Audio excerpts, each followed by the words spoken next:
ready for this?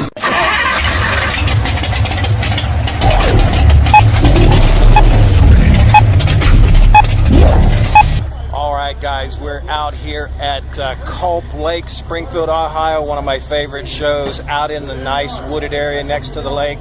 We're going to get ready, we're going to get started, we're going to get around. Yesterday I got soaked to the bone, blew out my 10 unit, I had to do some repair on that, lost a couple cameras, but you know what? We're up and at it again today. We're going to get around, we're going to see what's going on. We got the cars coming in right now. Let's get started. Let's see what we can do. Let's get some pics.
guys, we're getting ready to go. I want to thank Steve Culp. He came and introduced himself to me and stuff. This is one of my favorite shows every year. The organization is very well, and the place is just so nice. Culp Lake and the place out here, I just can't say enough about it. It's so peaceful and nice. I just love it every year that I get to come out here, and I wait for it. It's one of the few that I like to continue to do again and again and again. He made mention that if anybody could link up, I'm going to leave information down below on Culp Lake. You all come out and check it out, contact him. This show is phenomenal. I informed him about the one-on-one. He said he'd hand out some cards for me. I greatly appreciate that, Steve. We're going to get back home. We're going to start editing this up and get ready. But some awesome cars in view of the weather for the last few days. It was a very good turnout. But again, going to look forward to the next one next year, and we'll see how it goes. If things work out, we'll be more equipment, better equipment, and we'll see how that goes. But with the go for funding, zero. We'll do what we can with what we've got, no matter what it is. If one car shows up, I'll sketch a picture of it. But we're going to get back home. We're going to get this going. Had a delightful time, and I just love these folks. Remember, guys, BT57 go4rider@gmail.com. Get in touch with me. We'll get that one-on-one done. 15-minute block of just your vehicle. I'll give you a DVD before I post it and stuff. It'll give you something to have that you can view with your friends, family, or whatever. Make a copy, give it away, whatever you want to do. And it gives me something to put up in the wintertime in the off months. It takes about 3 hours for the video shoot for that 15 minutes, and then it takes me another 24 hours of editing to get it all up. But it is so much fun. I'm looking forward to doing everybody that can contact me. Remember, BT57 go4rider@gmail.com. Contact me. We'll set up a time. I'm in the Midway area, but I can get to Springfield to one of the parks, or George Rogers Clark Park, or the Tecumseh High School off of Route 40. Those are all nice places there at the memorials to take video, be away from everybody, have a nice background setting. So I'm getting back on the road. See ya! You gotta be kidding me!